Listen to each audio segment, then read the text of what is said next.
Hi friends, welcome to Sri Sainatha kitchen. இன்றைக்கி அரைக்கீரையை வச்சு ஈவினிங்கில் டீ டைம் ஸ்நாக்ஸாக கீரை போண்டா தாங்க செய்ய போகிறோம்.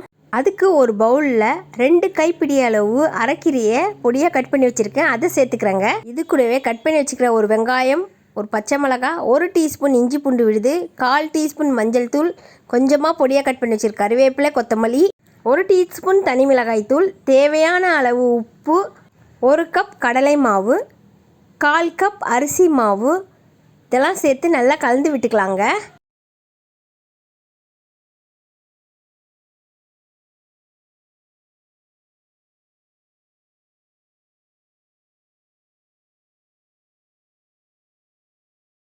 இப்போ இது கூடவே 1/4 டீஸ்பூன் பேக்கிங் சோடா சேர்த்து நல்லா கலந்து விட்டுக்கலாம்.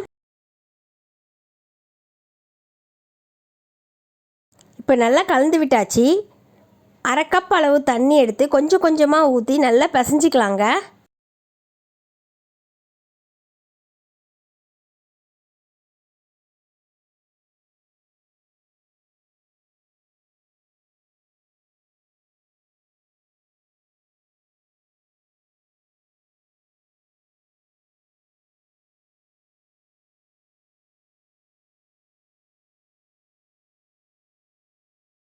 இப்போ நல்லா பிசைஞ்சாச்சுங்க.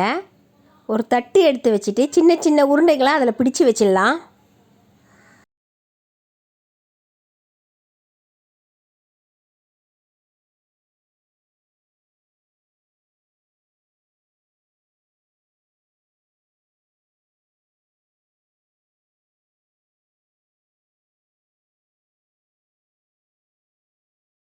இதே மாதிரி எல்லா உருண்டைகளையும் நான் பிடிச்சி வச்சுட்டேங்க. வானலில் எண்ணெய் ஊற்றி எண்ணெய் காஞ்சதும் ஒரு உருண்டைகளாக போட்டுடலாம்.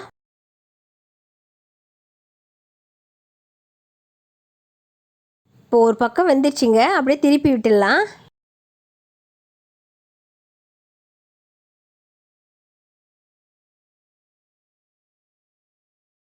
இப்போது கீரை போண்டாலாம் நல்லா வெந்துருச்சுங்க. இதை ஒரு தட்டில் எடுத்து வச்சிடலாம்.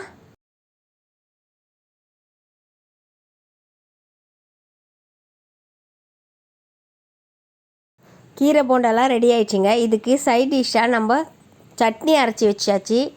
இப்போ பாருங்கள் எவ்வளோ சாஃப்டாகவும் இருக்குது.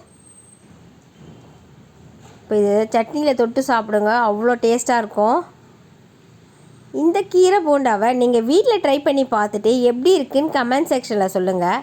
நம்ம சேனலை சப்ஸ்கிரைப் பண்ணாதவங்க சப்ஸ்கிரைப் பண்ணிவிடுங்க. இந்த வீடியோ பிடிச்சிருந்தா லைக் பண்ணுங்கள், ஷேர் பண்ணுங்கள், சப்ஸ்கிரைப் பண்ணுங்கள், பக்கத்தில் இருக்க பெல் ஐக்கானை கிளிக் பண்ணிக்கிங்க. தேங்க்ஸ் ஃபார் வாட்சிங்.